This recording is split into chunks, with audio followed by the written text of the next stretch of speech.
This is a conflict that has gone on for almost as long as the United Nations has existed.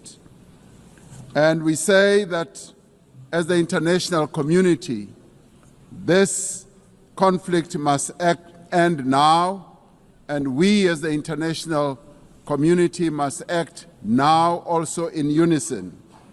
We must now work together to achieve a just and peaceful and lasting solution. I would like to welcome the demonstrable groundswell of support for the establishment of the much-awaited state of Palestine by 142 nations.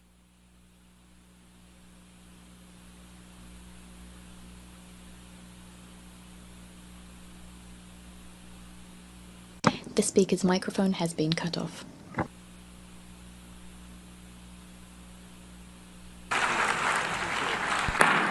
How are you going to feel if your microphone was cut off in the middle of a meeting and you were the host speaking in that meeting, and then they tell you that your microphone has been cut off, and then people start clapping just because your microphone has been cut off?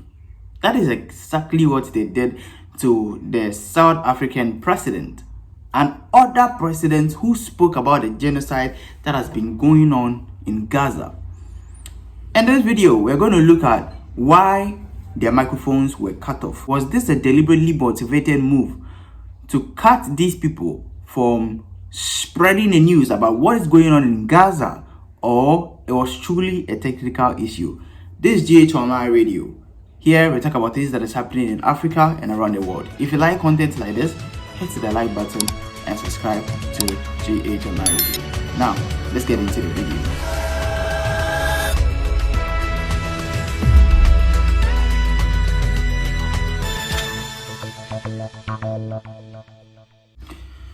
So here are the profile of the president whose microphone were cut off during the UN's 80th General Assembly meeting. So we have the Turkish president, we have the Indonesian president, and then we have the Canadian Prime Minister before we come to the South African president, Ramaphosa. Now, we're going to look at the footages of each of these presidents, what they were talking about at the UN's General Assembly, and where their microphones were cut off. Through that, we'll be able to discover why their microphones were cut off. Now, let's start with the Turkish president. The goal of deepening occupation and annexation policies is clear. The goal is to kill the vision of a two-state solution, to leave no ground for the state of Palestine to survive, to exile the Palestinian people, and to implement their expansionist ambitions by fueling instability in the region. Now, this cannot be allowed. At this conference today, I hope that the countries that have shown the courage to recognize the state of Palestine will follow through on this historic stance with concrete and deterrent steps.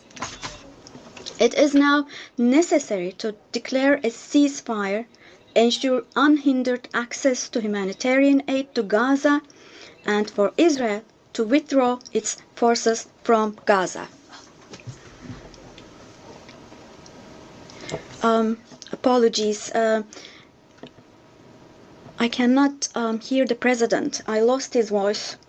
Apologies, ladies and gentlemen. This is the interpreter speaking. I cannot hear the president. His voice is gone. His voice is gone. We cannot hear him. Me and my colleague, we cannot hear the president. Apologies for this, but we're having a technical glitch here. We cannot hear the president. We stopped being able to hear him.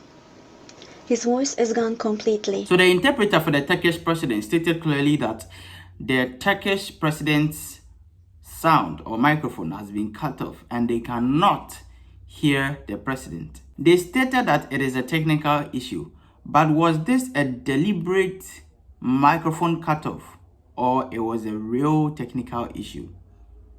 We'll find out very soon.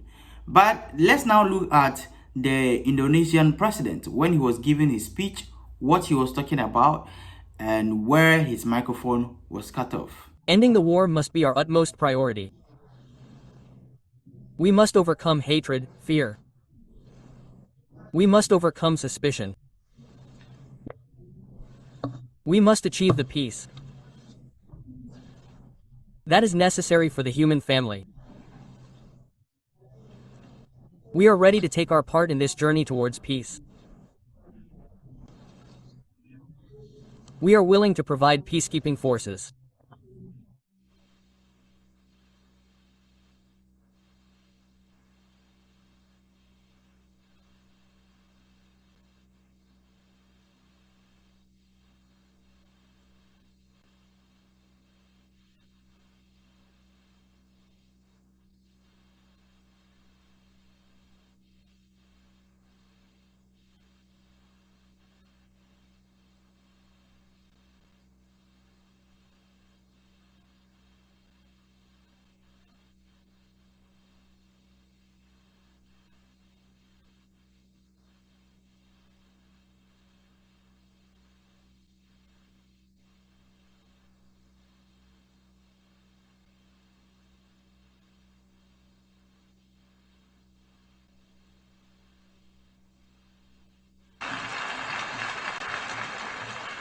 Thank you very much. So for about 5 minutes straight, all the streaming platforms that were streaming what the Indonesian president was saying were not able to hear him for what he said. And they even put some text on the screen telling the people who were watching that the president's microphone were being cut off. What was he talking about? The genocide that was going on and is still going on in Gaza. The same topic, the same turnout of event during the middle of his speech. Now, let's watch the video of the Canadian Prime Minister and what he was talking about and where his microphone was cut off. Let's watch the video. Claimed the lives of tens of thousands of civilians. It has compelled the displacement of more than 2 million people and caused a devastating famine. Another violation of international law. Policy of the current Israeli government that there will be, and I quote, no Palestinian state. In this context, Canada recognizes the state of Palestine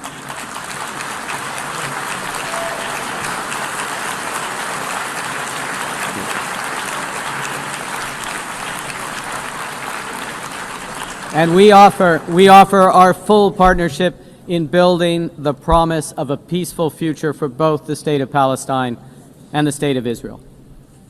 Excellencies, Canada is under no illusions that this recognition is a panacea. This recognition is, however, firmly aligned with the principles of self-determination and fundamental human rights in the UN Charter, and it is fundamentally consistent with the policy of the Canadian government for generations. We take this action as part of a coordinated effort led by France and Saudi Arabia, a coordinated effort to provide the possibility of peace and a two-state solution. Recognizing the state of Palestine, led by the Palestinian Authority, empowers those who seek peaceful coexistence and the end of Hamas. It doesn't legitimize terrorism. And in no way does it compromise Canada's steadfast support for the state of Israel, its people, and their security, because that security can only be ultimately guaranteed through the achievement of a comprehensive two-state solution. Canada will take the efforts it needs to make to support the Palestinian Authority in implementing its program. With our international... The microphone has been cut off.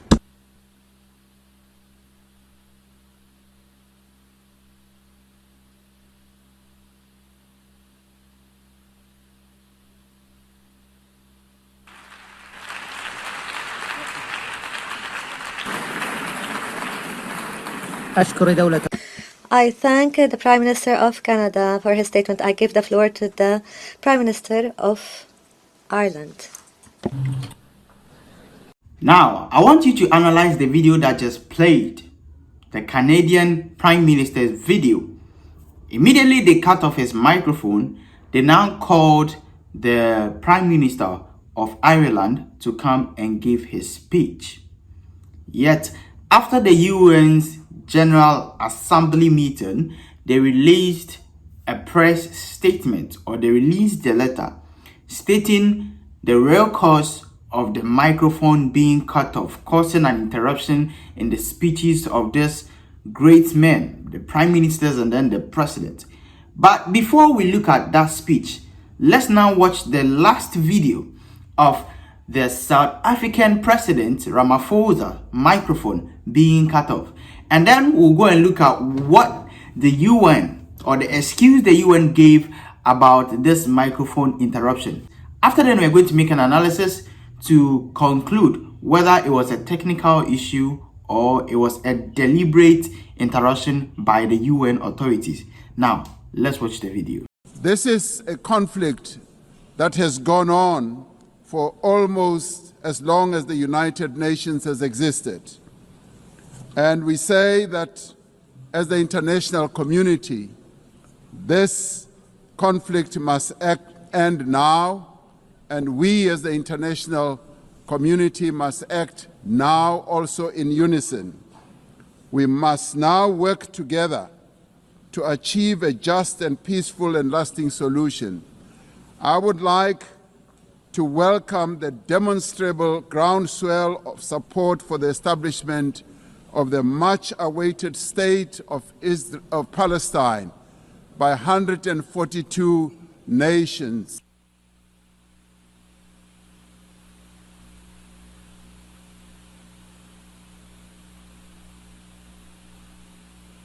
The speaker's microphone has been cut off.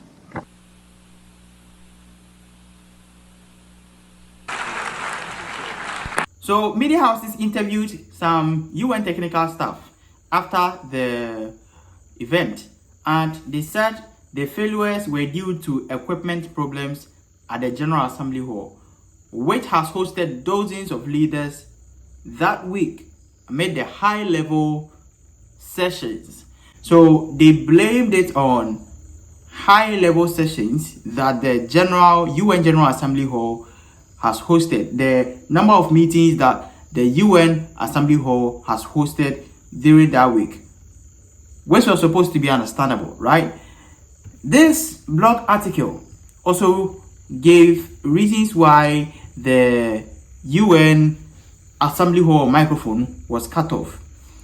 But in the last but 2 paragraphs of that article, it says that the Turkey's Directorate of Communication confirmed the same reason. The UN automatic system disables microphone once the allotted time expires.